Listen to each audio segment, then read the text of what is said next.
আমি জানি না আজ কি হবে, আর আমি এটাও জানি না যে আপনাকে কেনই বা আমি এই কথাগুলো বলছি। আপনার কেসের সঙ্গে আমার জীবনের কেসের কোনো মিলও নেই। বলছি, আপনাদের কি ডিভোর্স হয়ে গেছে? অনেকদিন ডিভোর্স হয়ে গেছে, কিন্তু ওর পরিবারের সাথে এখনো আমার যোগাযোগ আছে, আর আমার পরিবারের সাথে ওর যোগাযোগ আছে। অদ্ভুতভাবে আমার পরিবারের লোকজন ওকে খুব পছন্দ করে, আর ওর পরিবারের লোকজন আমায় খুব পছন্দ করে। ওর বাড়িতে কোনো অনুষ্ঠান হলে আমাকে ছাড়া হবে না, আমার বাড়িতে কোনো অনুষ্ঠান হলে ওকে ছাড়া হবে না। শুধু আমরা একে অপরের থেকে বিচ্ছিন্ন হয়ে গেছি, কিন্তু আমাদের পরিবারের থেকে বিচ্ছিন্ন হতে পারিনি। খারাপ লাগছে শুনে। কেন জানি না, কেন জানি না, এই কথাগুলো শুনে খুব কষ্ট হচ্ছে। কষ্ট হয়, আমারও মাঝে মাঝে কষ্ট হয়। আচ্ছা, আপনাদের মধ্যে সবকিছু মিটমাট করে ফেলা সম্ভব না? না, সেটা একেবারেই পসিবল নয়। মানে ধরুন মিটমাট হয়েও গেল, আমরা একসাথে থাকতেও শুরু করলাম, তারপর দেব 3 দিন পর থেকে আবার লড়াই শুরু হয়ে গেছে। আর সেই লড়াইটা এমন একটা ভয়ঙ্কর জায়গায় চলে যায় না, মানে এমন ভাবে অ্যাটাক করে আমাকে, সন্দেহ করে। ওর অনেক প্রবলেম আছে আমার ব্যাপারে, অদ্ভুত পজেসিভ ও। আপনার দিক থেকে? আমার দিক থেকে অ্যাজ সাচ এই সন্দেহ ঠন্দেহ নিয়ে একদমই নয়। আমি জানি ও আমাকে ছাড়া কোনো মেয়ের দিকে তাকাতেই পারবে না কখনো, ওর ইচ্ছেও করবে না। আমি ওকে এতটা ভালোবাসায় ভরিয়ে রেখেছিলাম, ও সেগুলো কোনোদিনও ভুলতেই পারবে না। আর সেম জিনিসটা না ওর ক্ষেত্রেও প্রযোজ্য। আমি অন্য ছেলের দিকে তাকাবো নেভার, কখনো না। আর আমরা দুজনেই না এটা মনে মনে জানি, তাই যখন ও অ্যাটাক করে সব থেকে সহজ রাস্তাটাও বেছে নেয়। ও জানে এই বিষয়ে কথা বললে আমি সব থেকে বেশি রিয়াক্ট করব। আপনারা একসঙ্গে থাকলে ভালো লাগবে। আমারও ভালো লাগতো, কিন্তু ঈশ্বর বোধহয় সেটা চান না, তাই আমাদের একসঙ্গে থাকা হয়নি, আর কোনোদিন হবেও না। এই তো ভালো আছি, লড়াই করতে করতে বাকি জীবনটা কাটিয়ে দেব। যাকে ভালোবাসেন তার সাথে সারা জীবন লড়াই করবেন? সব ভালোবাসার ইকুয়েশন তো একরকম হয় না, আমাদের ইকুয়েশনটা হয়তো এরকম, লড়াই করে কাটিয়ে দেব বাকি জীবনটা। আপনাকে আমার সারা জীবন মনে থাকবে। আমি জিতি বা হারি, আপনার সঙ্গে আমার যোগাযোগ থাকুক বা না থাকুক, মনে থাকবে আপনাকে। যোগাযোগ থাকবে। আপনার মধ্যে যে স্পিরিটটা আছে সেটা আমি সব মেয়ের মধ্যে দেখতে চাই। কি হলো, নার্ভাস লাগছে? মানে স্যার, কিছু তো বুঝতে পারছি না। ওরা আসলে এত তথ্য প্রমাণ জমা দিয়েছে তো। তো আপনি কি করে জানলেন যে আমি কোনো রকম তথ্য প্রমাণ জমা দিইনি? স্যার বলছি যে মানে আমাদের ভয়ের কোনো কারণ নেই তো। ওয়েল দেখুন, ভার্ডিক্ট কি হবে সেটা তো আমাদের কন্ট্রোলে নেই, তবে আমরা সবসময় আপার কোর্টে যেতে পারি। অসুবিধা কোথায়? ওকে, আপনার কি মনে হচ্ছে আমরা হেরেই যাব? আপনার মতন একজন লয়ারকে আমরা অ্যাপয়েন্ট করেছি শুধুমাত্র কেস জেতার জন্য। জিততে চান ঠিকই, কিন্তু কি বলুন তো, আপনাদের দিকে সত্যিটা এতটাই কম, আর উল্টো দিকে তো পুরোটাই সত্যি, আর আপনাদের পুরোটাই মিথ্যে। তাই ক্রস করার একটা সম্ভাবনা থেকেই যায়। এনিওয়ে, আমি আমার সাধ্যমতো চেষ্টা করছি, দেখা যাক কি হয়। না না, আপনি বিশ্বাস করুন। সরি, আমি বিশ্বাস করতে পারবো না। দেখুন, এই পুরো কেসটা আমি আতশ কাচের তলায় স্টাডি করেছি, তাই দয়া করে আমাকে বিশ্বাস করতে বলবেন না। আর আমি তো এটা পাবলিক করছি না, আমি জানি আমি আপনার থেকে পারিশ্রমিক নিয়েছি, কেসটা আমার, আপনার হয়ে আমি ফাইট করবো, সেটা আমি জানি। কিন্তু কি বলুন তো, যখন 1 to 1 আমরা কথা বলছি, তখন আপনি আমাকে এমন কিছু বিশ্বাস করতে বলবেন না যেটা আমি বিশ্বাস করতে পারবো না। ওকে? আসলে স্যার আপনাকে তো সব ঘটনা বলা হয়নি, আপনি যদি সেই সব ঘটনাগুলো জানতেন তাহলে বুঝতে পারতেন যে ওই মহিলা কি ডেঞ্জারাস স্যার। দেখুন, আমি তো এতদিন ধরে কেসটাকে স্টাডি করছি, আমি জানি ওই মহিলা কি করতে পারেন কি করতে পারেন না, তাই দয়া করে এগুলো আমাকে বলবেন না। এনিওয়ে, আর কিছুক্ষণের মধ্যেই ভার্ডিক্ট, যাই রায় হোক না কেন সেটা তো আমাদের হাতে নেই, কিন্তু আমি আগেও বলেছি এখনও বলছি, আমরা হায়ার কোর্টে যেতে পারি, সেই অপশন খোলা থাকবে আমাদের। যদি আপনারা মনে করেন আমাকে এনগেজ করবেন, বলবেন সেক্ষেত্রে। আপনার উপরেই তো আমাদের যত ভরসা, আপনি ছাড়া আমাদের কে আছে বলুন। আচ্ছা, একটা কথা জিজ্ঞেস করছি, কিছু মনে করবেন না। হ্যাঁ, শুনেছি উনি নাকি আপনার এক্স ওয়াইফ।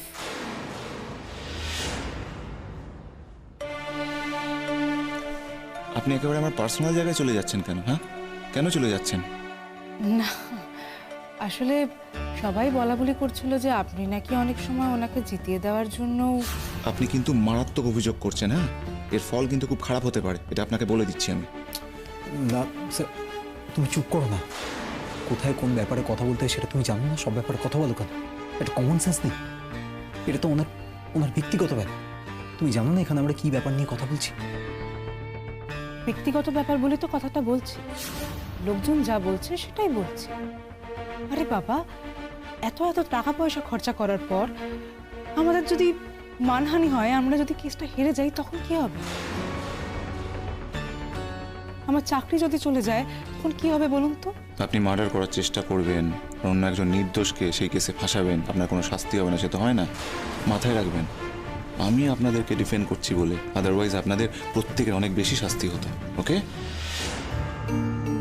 কিন্তু দেখবেন অনেক শাস্তিটা কমের উপর দিয়ে যাবে।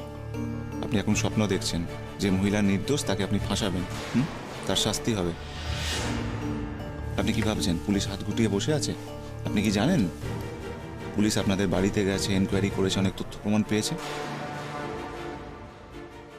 জানেন নাকি না জানার ভান করছেন, নাকি গুরুত্ব দিচ্ছেন না? ভাবছেন যে আমার কাঁধে বন্দুক রেখে কেসটা জিতে যাবেন, তাই তো? শুনুন, কিছু কিছু জিনিসের দাম জীবনে দিতে হয়। ওকে? এনিওয়ে, আপনার সাথে এসব কথা বলে সময় নষ্ট করার কোনো মানে হয় না। একটু পরেই ভার্ডিক্ট দেবেন বিচারক, মন দিয়ে সেটা শুনুন। আর হ্যাঁ, আপনাদের যদি মনে হয় যে এই কেসটার সাথে আমি ব্যক্তিগতভাবে যুক্ত আছি, তাই এই কেসটার আমি মান্যতা করতে পারিনি, গুরুত্ব দিতে পারিনি, তাহলে ইটস মাই হাম্বেল রিকোয়েস্ট, আপনারা অন্য কোনো লয়ার দেখে নিন। স্যার কি কি বলছেন স্যার? স্যার আপনি আমাদের ভরসা স্যার, আপনাকে ছাড়া আমরা কোথাও যাব না। দেখুন, আমাকে ভরসা করলেই যে আমি সব কিছু করে দিতে পারবো সেটা তো নয় না, সব কিছু আমার হাতে নেই। স্যার, এখন তো তর্ক করার সময় নয়। মানে আমরা আপনার সঙ্গে তর্ক করছিও না, আমরা শুধু এই ঝামেলার থেকে বেরোতে চাই, আমরা বাঁচতে চাই এটার থেকে স্যার।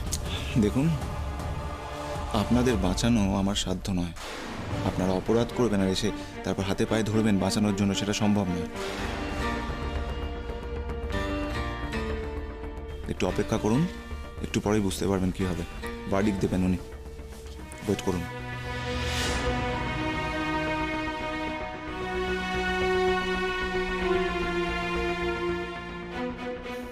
খুব টেনশন হচ্ছে গো। টেনশন করো না, টেনশন করে কি করবে বলো? কি করে বলছো বলো দেখি, টেনশন করবো না? হয় কখনো? দেখো প্রসাদী, এখন টেনশন করে কি লাভ? যা হওয়ার সেটা তো হয়ে গেছে। फिर भी जब तक ना ओके छाड़ছে तब तक तो একটা টেনশন হচ্ছে স্বতন্ত্র। আর वैसे भी इस हालात में ওকে দেখতে ভালো লাগছে না। আমি জানি, ঠিক দেখিস, যে নির্দোষ সে জেলে থাকবে, আর যে দিনের পর দিন অপরাধ করলো বুক ফুলিয়ে ঘুরে বেড়াবে সহ্য।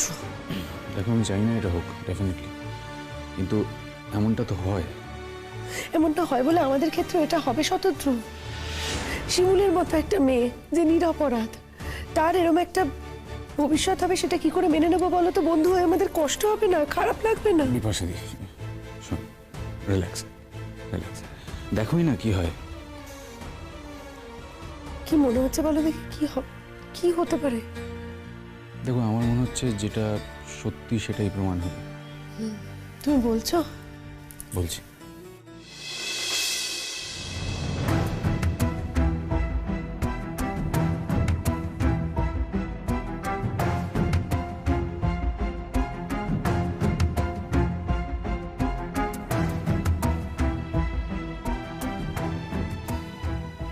একদম ভয় পাবেন না, এটাই বলতে এসেছিলাম।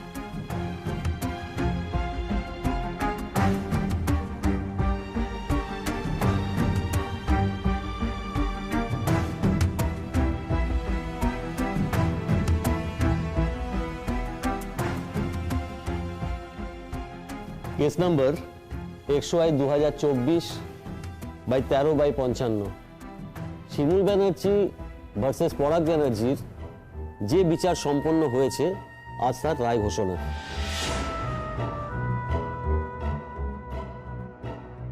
উভয় পক্ষের উকিলের যে সাক্ষ্য প্রমাণাদি আদালতের সামনে পেশ করা হয়েছে এবং ইনভেস্টিগেটিং অফিসার তার তদন্তে যেসব প্রমাণাদি কোর্টের কাছে দাখিল করেছেন তাতে শিমুল ব্যানার্জিকে দোষী প্রমাণিত করা সম্ভব হয়নি।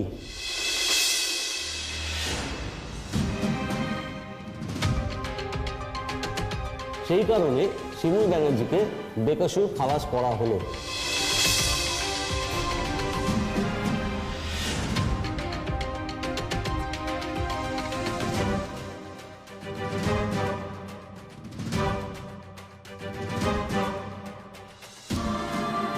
আর এই কেসে পরাগ ব্যানার্জিকে হত্যার চেষ্টার অপরাধে প্রতীক্ষা ব্যানার্জিকে 1 বছরের সশ্রম কারাদণ্ড দেওয়া হলো।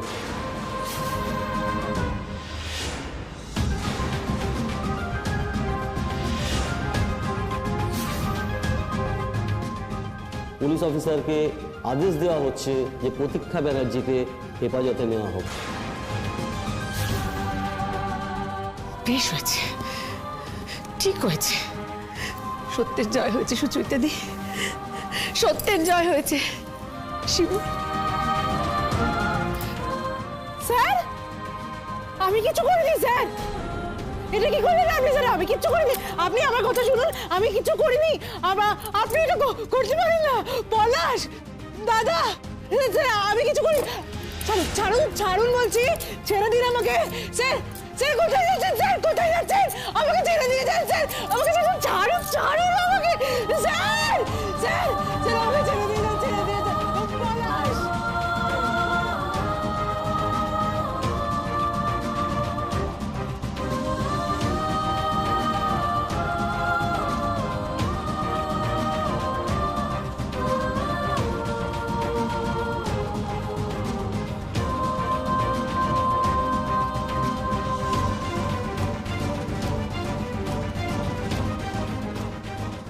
শিমুল,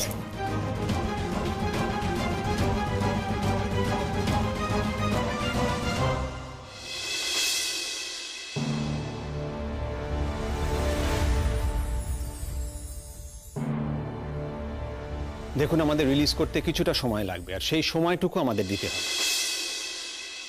পলাশ পলাশ, আমি কিচ্ছু করিনি, আমার কথা বিশ্বাস করো, আমি কিচ্ছু জানি না।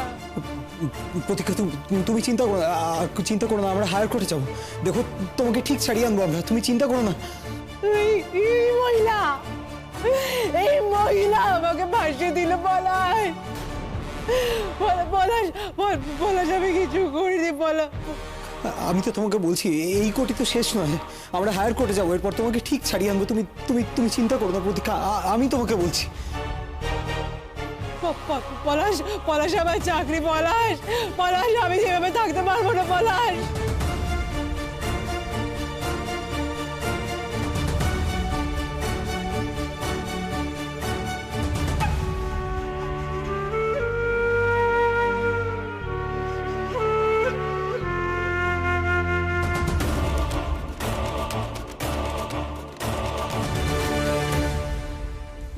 বলছি স্যার, আমি একটু ওদের সাথে কথা বলতে পারি? একটু সময় লাগবে। হ্যাঁ, অফিসিয়ালিতে আপনি ছাড়া পেয়ে গেছেন, আপনি কথা বলতেই পারেন, কিন্তু আপনার তো একটা রিলিজের ব্যাপার রয়েছে, আর সেখানে একটা প্রসিডিওর রয়েছে, আর তার জন্য কিন্তু বেশ কিছুটা সময় লাগবে। তাই আপনি যত তাড়াতাড়ি সম্ভব কথাবার্তা বলে আসুন। আর হ্যাঁ, বাড়ির লোকেদের অবশ্যই অপেক্ষা করতে বলুন, আপনি তাদের সাথেই বাড়ি ফিরুন। শিমুল তুই চল, তুই আজকে আমার বাড়িতে থাকবি, চল। ও একটা কথা, পুতুল এসেছিল আমাদের বাড়িতে ছুটে ছুটে, অনেকবার রিকোয়েস্ট করলো রে যাতে তোর সঙ্গে একবার দেখা করাই, কথা বলাই। আরেকটা কথা শুনলে তুই খুশি হবি, পুতুলের মাস্টার মশাই পুতুলকে বিয়ে করতে চেয়েছেন।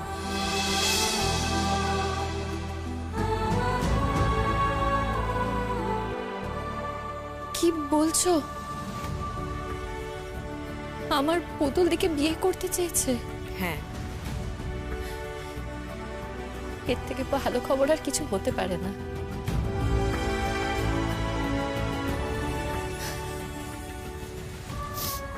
বিপাশাদি, বলো। বলছি তোমাদের সাথে একটু পরে কথা বলি গো। সত্যি কথা বলতে কি বড্ড ক্লান্ত লাগছে। थकान हवारी तो कथा, इतना सब कुछ जो सहा तुमने। वैसे मैंने बोला था ना कि सच का ही जीत होबे, देखले वही होलो।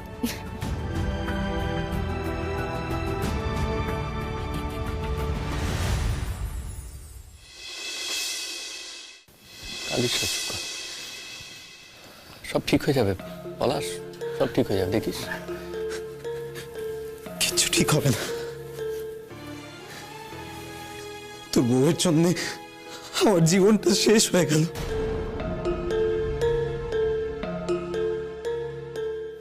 এক পলাশ, আমি সত্যি বুঝতে পারছি না আমি কি বলবো। দেখ, পুলিশ নিশ্চয়ই কিছু একটা পেয়েছে, না হলে এত বড় একটা কাণ্ড তো ঘটতো না। আর আমার বদ্ধমূল ধারণা শিমুল এই কাজটা করতে পারে না রে, না, করতে পারে না।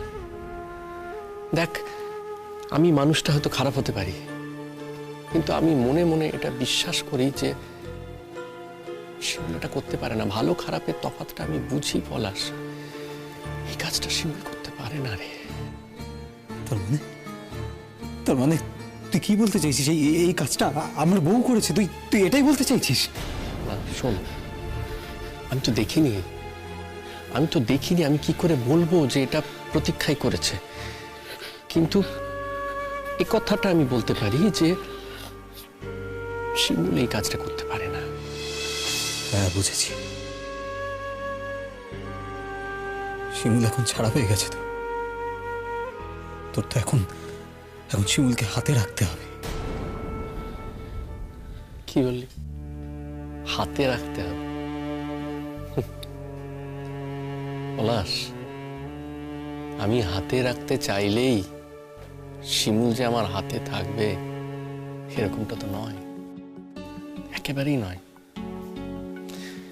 কি জানিস তো, যারা ওকে চেনে বোঝে, কাছ থেকে জানে, তারা খুব ভালো করে জানে ও এরকম মেয়েই নয়। দেখ, আমার অন্তরে কিন্তু আমি বরাবরই এটা বিশ্বাস করেছি। আমি মুখে যাই বলি না কেন, ভেতরে ভেতরে বিশ্বাস করেছি যে এত বড় একটা অন্যায় শিমুল কখনো করতে পারে না, পারে না। সেই তোর বউ তো সাধু, একেবারে সাধু তোর বউ। এইভাবে কেন বলছিস তুই কথাটা? হ্যাঁ, দেখ, প্রতীক্ষা যে জেলে যাচ্ছে এটা কি আমারও ভালো লাগছে? লাগছে না তো। কিন্তু প্রতীক্ষা এরকম একটা কাজ করতে গেল কেন করতে গেল? কি তার মানে তুই ধরেই নিয়েছিস যে এই অপরাধটা আমার বউই করেছে? আর কে করতে পারে পলাশ? দেখ, তুই এই কাজটা করিস না, তুই আমার ভাই, তুই নিশ্চয়ই তোর দাদাকে মারতে চাইবি না। শিমুল সে কাজটা করেনি, সেটা আজকে এখানে প্রমাণ হয়ে গেল। কে বাকি থাকছে? আমার মা নিশ্চয়ই তার ছেলেকে মারবে না পলাশ। আর আমার দিদি, তার কথা আসছেই না, তার কারণ তার সে ক্ষমতাই নেই, আর তার সে ইচ্ছেটাও হবে না, তাই না? তার মানে আমার বউই একমাত্র অপরাধী, তাই তো? হ্যাঁ, তুই ভুলে যাচ্ছিস যখন শিমুলকে মারার প্ল্যানিং হয়েছিল, ওকে বিষ খাওয়ানোর প্ল্যানিংটা হয়েছিল, তখন কিন্তু প্রতীক্ষারই ইনিশিয়েটিভ ছিল। ভুলে যাস না যে একবার এই কাজ করতে পারে সে কিন্তু বারবার পারে।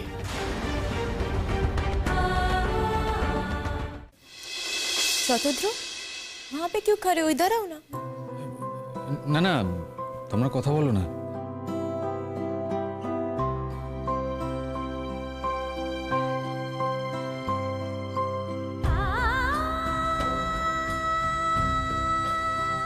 আমি জানি তুই না থাকলে এসব সম্ভব হতো না। সারা জীবন আমাকে জেলে পচে মরতে হতো।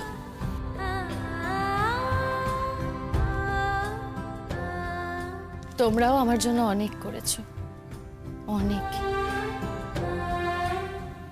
তবে হ্যাঁ, এটা আমি জানি যে এর মূল কাণ্ডারি তুই ছিলি।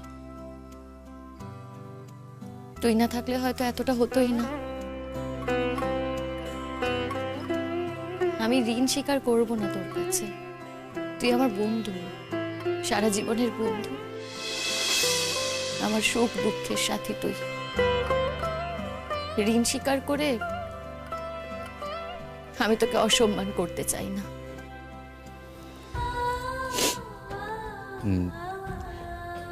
তোর কাছে আজ কিছু চাইব।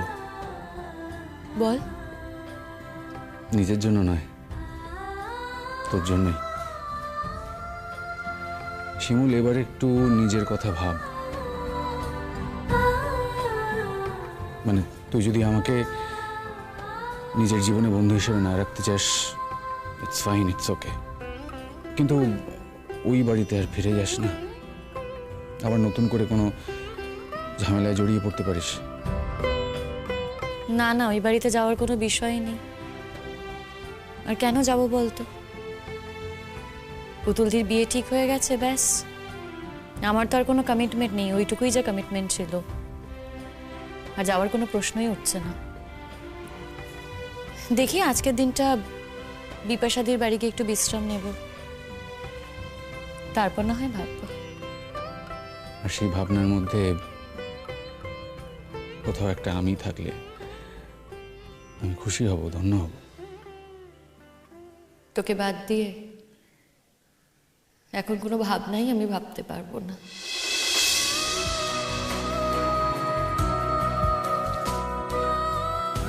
ভাবতে চাইও না, ভাবা সম্ভব না। এটাই লাখ কথার এক কথা।